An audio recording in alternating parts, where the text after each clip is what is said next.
So we are 2 days away from departure to Istanbul. At the moment, we're out for a wee test run, which we've never done. We've been very organised. So that is the new setup. Both got a similar sort of setup. Hopefully increases the comfort. But that's it. Air bars. Aero bars, yeah. Not quite got the hang of these aero bars. They're pretty deadly to cycle beside. That looks good though. Yeah, it feels good. They're very streamlined with your haircut as well. Yeah, exactly. Yeah, always have the hair back when you're cycling. Top tip.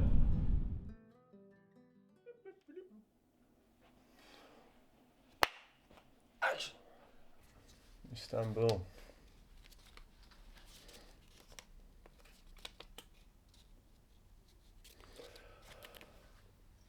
Yeah. It's like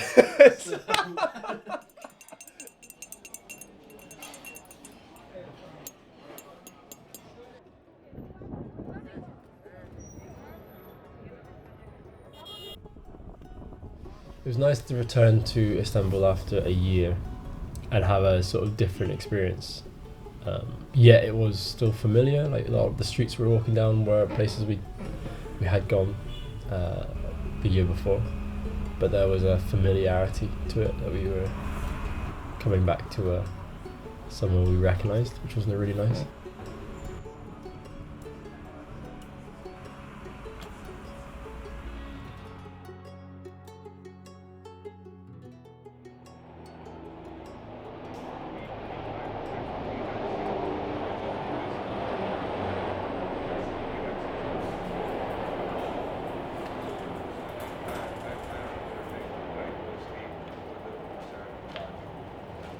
very natural.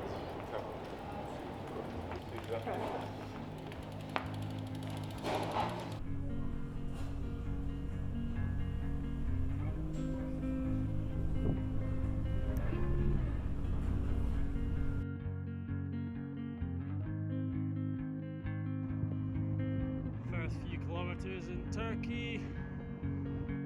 At the start of these trips, it definitely takes you a few days to sort of get into the rhythm of it. And initially you feel pretty tired and you're probably not enjoying it that much. But there's definitely a point when it kind of something clicks and you're sort of into the swing of it and used to being back on the road again. He decided he hated all fruit and veg. And now he loves it.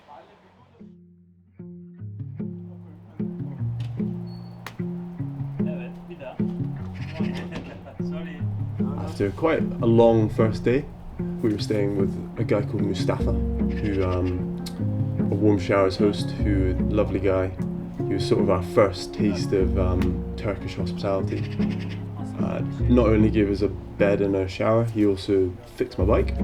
My kind of front shifter, I was struggling to get down to the lower, my smaller cassette. I was very helpful. I was only holding the bike whilst Mustafa, the legend, sort of just took care of it. Mustafa, you're a legend. Look at this. Ah. Okay. Şimdi bu ayağına batacak.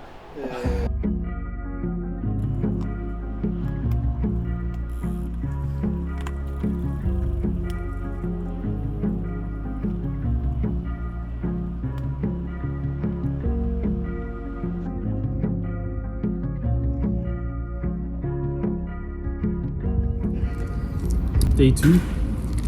We are on our way to Bolu, which is about 80 kilometers now away. We just had some food and we're restocking pistachio chocolate.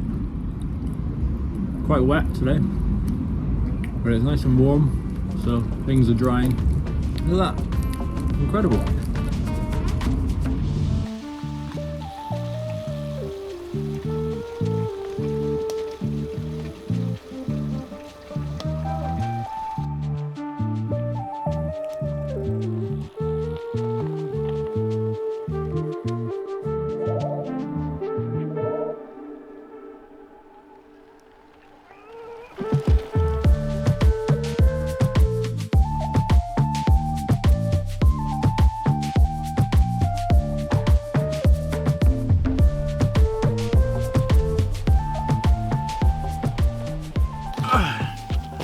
Woo! First puncture of the trip. Woo!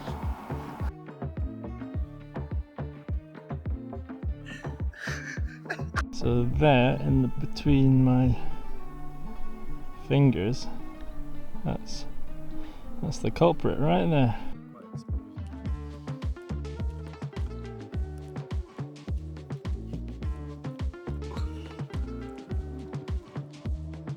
Yeah, I was pretty deflated about the puncture, which I suppose is what it's all about. The second day culminated in a steep ascent towards Bolu, but by this time it was pitch black.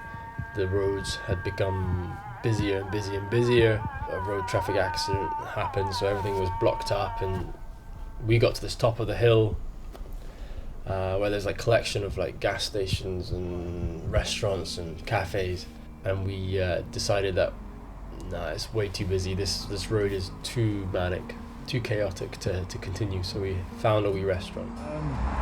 We're about 10 kilometers outside of Bolu, but now we've been forced to join this really busy road, and it's about, what is it, 10 o'clock at night, and so we've decided to stop here for the night and call a taxi to come and pick us up. Hopefully it all works out and take us the last 10 kilometers into the city. Glad I'm not cycling on this, guys. God, this is amazing.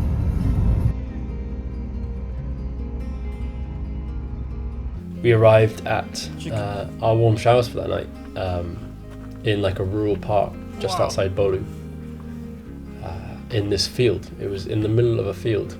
It ended up being a wee allotment.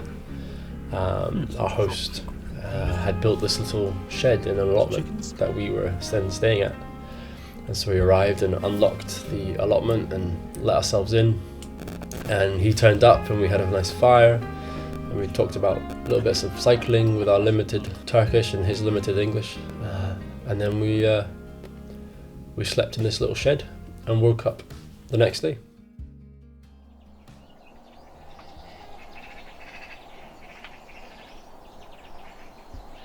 That's cool.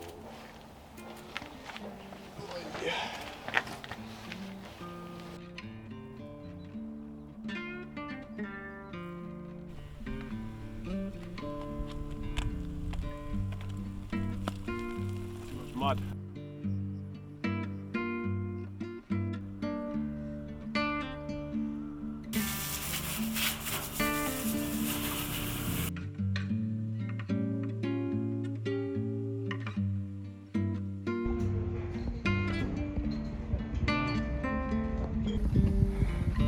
Just ascending a large hill on the way to Escobar. I left Mengen about 2 hours ago, and we've just been ascending this massive hill. And it's raining as well, which is nice. Cooling us off. But hopefully we've got about a 40-kilometer downhill soon, which is exciting and very much getting us through this long uphill.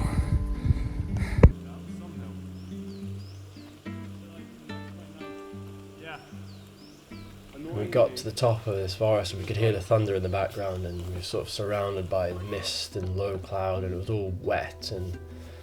But then as soon as we sort of left the forest and started our descent, everything opened up and it was like this different world.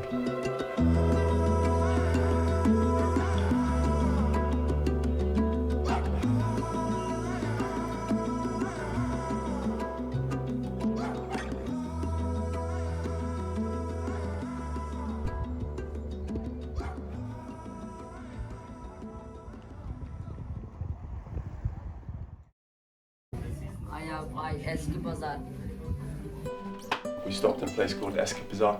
We found this little restaurant. We fancied some pide. We were directed down this small street. And I think stopping places like this is part of the reason why we like not planning it, because you would never stop there otherwise. It was just middle of nowhere, and we meet this pide chef, and I think he was just such a memorable character because he was so proud of what he did, and he was just he was brilliant. So up for being filmed and us taking photos of him, but that's definitely an evening I won't forget. It's kind of the tiniest of places in the world. All these little cans of Coca-Cola. Is that your thought for the day?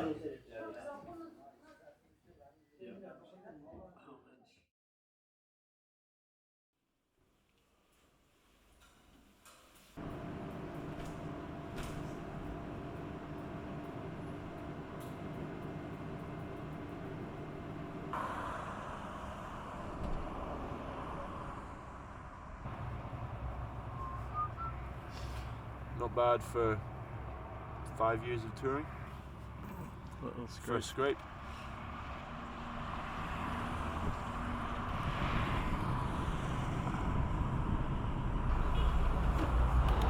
I think we're in day 4 now. We just arrived in a place called Karabük. Yeah, I definitely don't think it's on the on Lonely Planet's top 10 cities of Turkey, but it's yeah, it's nice. It's got its own charm, industrial charm.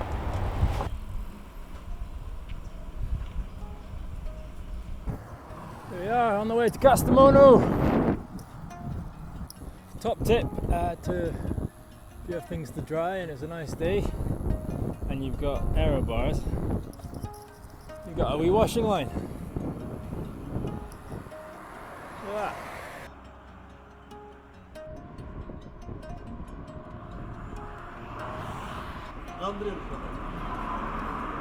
So we've had a mid-trip change of plan, and we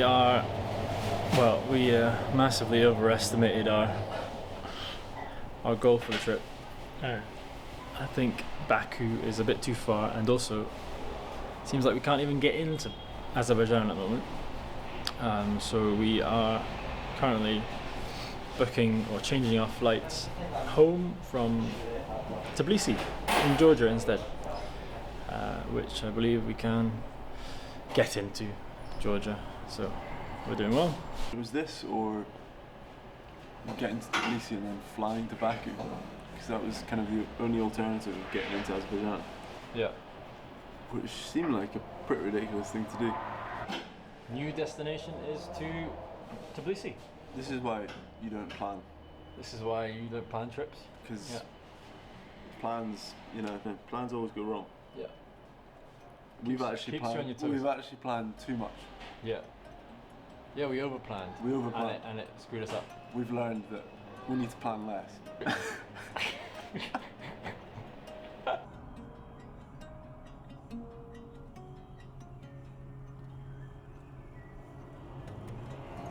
So having left Arak and arranging our new flights home, we headed up into the hills above Arak, and the rain started and the thunder started, and it got dark very quickly.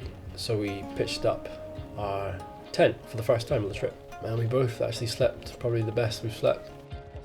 I remember feeling very reluctant to camp, I think, in the first couple of days, but actually the first time, a bit like having a puncture, the first time you have it and you go through the motions of doing it and you know how to do it, you've done it so many times, that actually it becomes something you really look forward to. And I think we ended up really looking forward to the camping most out of anything, because it just gives you that independence, the fact that you can just plow on knowing that you've got your accommodation with you.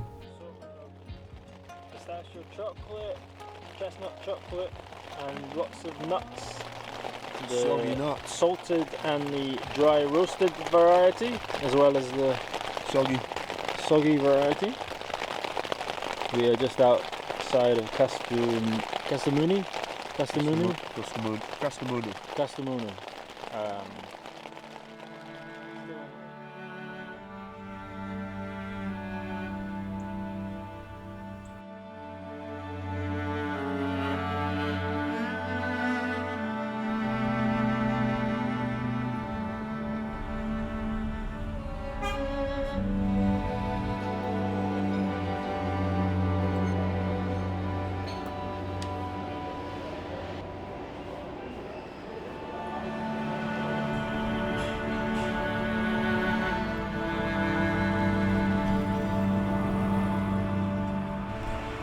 got some unitubes, got some backup.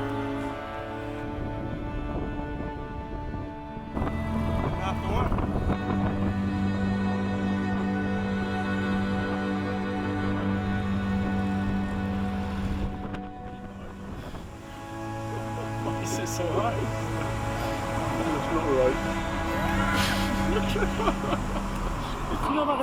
Samson. Samsun. Yeah. Allah Allah.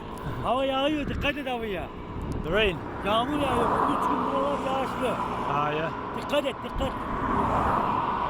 Rusya, Huh? Almanya, No, İngiliz. İngilizce, Scotia. İskoçya. Scotia.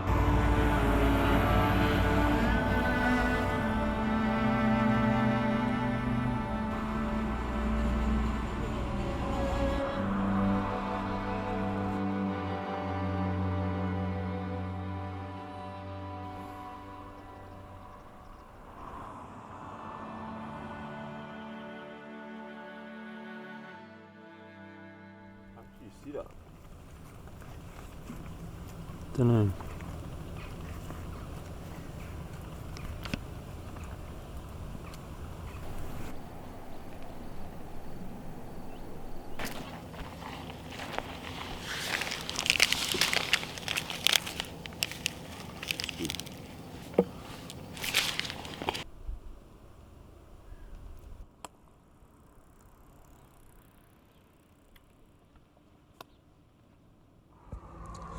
It's like 8 o'clock in the morning. We're ascending about 700 meters up towards the Black Sea.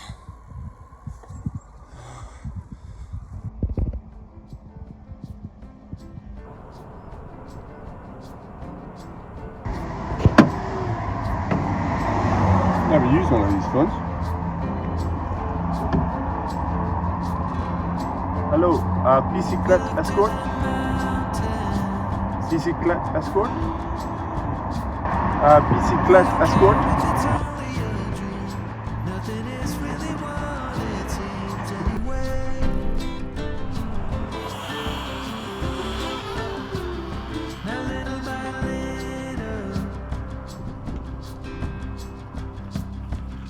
In the twilight's gentle flow, in the dance of fading light we grow.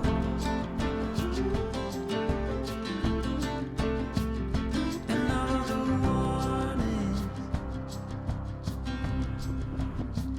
when you wanna be loved by everyone, you get fooled by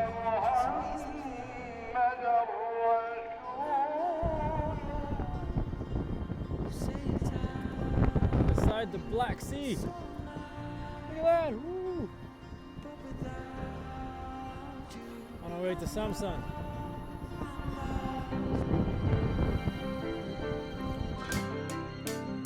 yeah, we can walk on water. That's us arriving in Samsun now. Big day. 180 kilometers. Heading towards our warm showers, our host. Yeah, we managed to got a tailwind for about 100 kilometers. Absolutely glorious. And then we're averaging about 40 kilometers an hour for the last 40 kilometers. So yeah, we got here nice and early.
The Black Sea was in many ways quite monotonous. It was long roads. It was pretty much the same road. We had little sections which we came off this main road, and it was, you know, we had a windy coastal road, slightly smaller, but for the most part we were on the same quite big road, but we had sort of our own little hard shoulder. So it didn't feel too risky.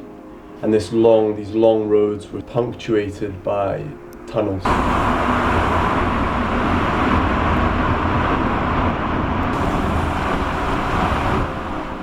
We started this strategy of, we started singing through the tunnels. Just, we had a couple of songs that we would sing, and it was kind of just to take your mind off the huge lorry which was overtaking you. I think the sound in them is the most sort of scary bit. Yeah, it's just an overwhelming sound, any vehicle in the tunnel with you. And I think singing was actually a really good way of calming those fears.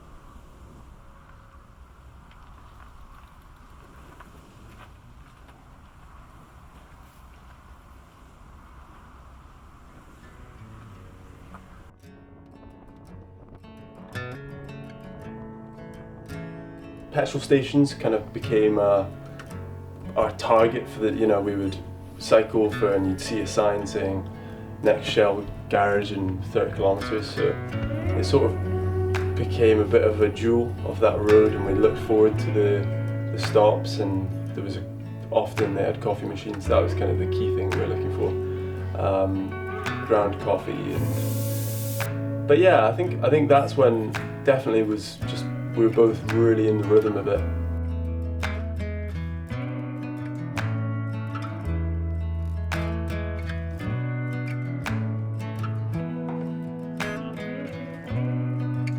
Well done. The biking barista.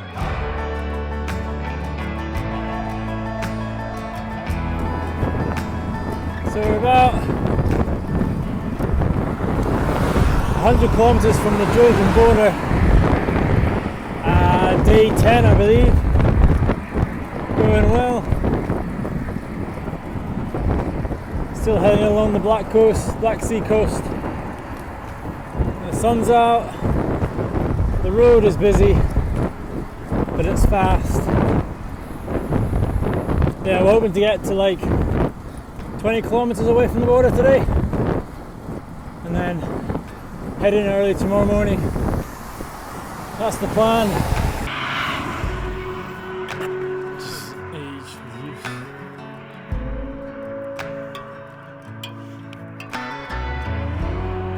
Spoke down. First.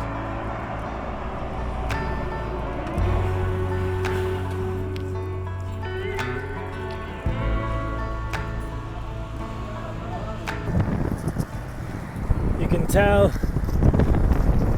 when you're approaching a border, when all the lorries are stacked up on the side of the road, waiting to get in. There's Lala. Yeah, we're about 10 kilometers away from the Georgian border. So this was the guard dog that greeted us very aggressively, and now he's relinquished his duty and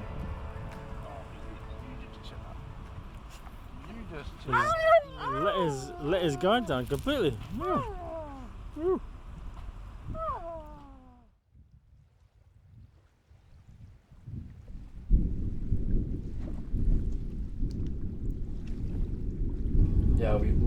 up the sound of thunder in this little bay alcove.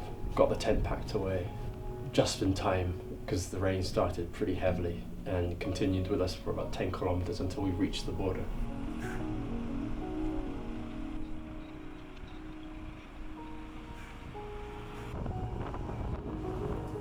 We got through the border pretty easily, and then we headed into Georgia. And our goal for the day was just to get as far as we could, and then we'd stop for the night. And so we headed up along the coast for a wee bit longer, and then we cut into the interior of Georgia and into the hills.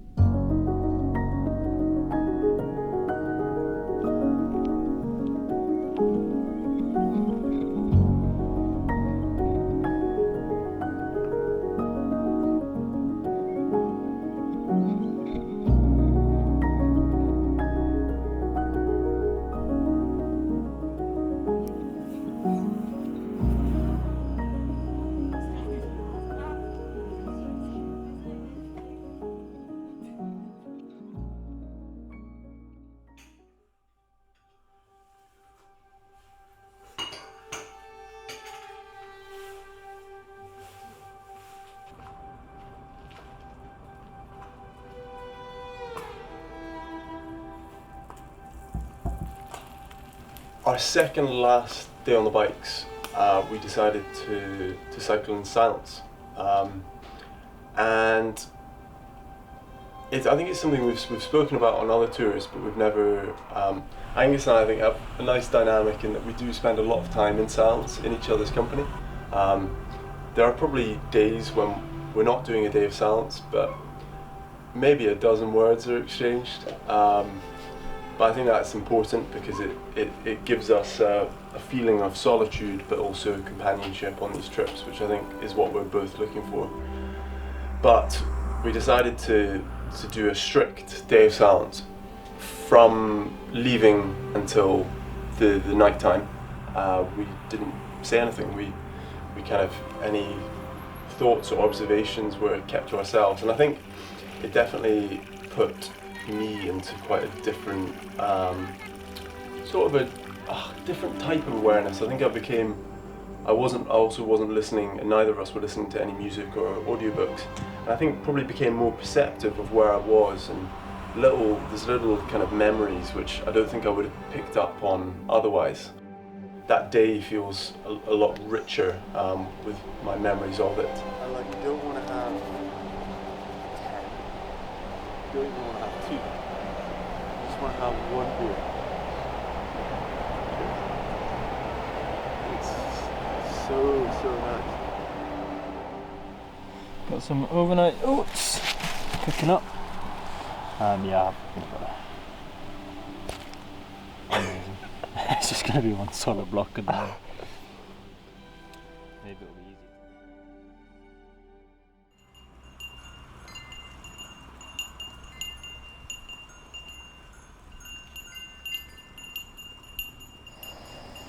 Who's teaching me how to swim?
Arriving in places is always a funny thing.